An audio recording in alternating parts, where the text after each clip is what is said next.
সাতটা জিনিস মানুষ মরে যাওয়ার পরে তার কবরে পৌঁছতে থাকে। ইন্না মিম্মা ইয়ালহাকুল মুমিন মিন হাসানাতিহি বা'দা মাউতিহি। মানুষ মরে যাওয়ার পরেও যে সাতটা জিনিস তার কবরে পৌঁছায় তার মধ্যে একটা হচ্ছে মসজিদান বানাহু। সে যে মসজিদ বানিয়ে গিয়েছে ওই মসজিদের সওয়াব। সুবহানাল্লাহ পড়ে। আপনি টাকা দিয়ে মসজিদ বানিয়ে দিলেন, ওই মসজিদে মুসল্লিরা নামাজ পড়ে, রোজাদাররা এসে ওখানে ইফতার খায়, তাহাজ্জুদ আদায়কারীরা তাহাজ্জুদ পড়ে, তাদের সওয়াবের কমতি হবে না, কিন্তু তাদের সওয়াবের একটা পার্সেন্টেজ সওয়াব যে ব্যক্তি মসজিদ বানালো তার আমলনামায় আল্লাহ ঢুকিয়ে দেয়।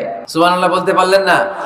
হে নামাজি আমার ঘরে নামাজে পড়ো আজ।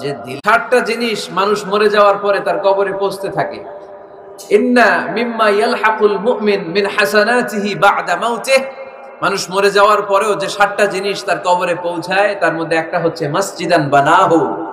সে যে মসজিদ বানিয়ে গিয়েছে ওই মসজিদের সওয়াব। সুবহানাল্লাহ পড়ে। আপনি টাকা দিয়ে মসজিদ বানিয়ে দিলেন, ওই মসজিদে মুসল্লিরা নামাজ পড়ে, রোজাদাররা এসে ওখানে ইফতার খায়, তাহাজ্জুদ আদায়কারীরা তাহাজ্জুদ পড়ে, তাদের সওয়াবের কমতি হবে না, কিন্তু তাদের সওয়াবের একটা পার্সেন্টেজ সওয়াব যে ব্যক্তি মসজিদ বানালো তার আমলনামায় আল্লাহ ঢুকিয়ে দেয়। সুবহানাল্লাহ বলতে পারলেন না? হে নামাজি আমার ঘরে নামাজে পড়ো আজ।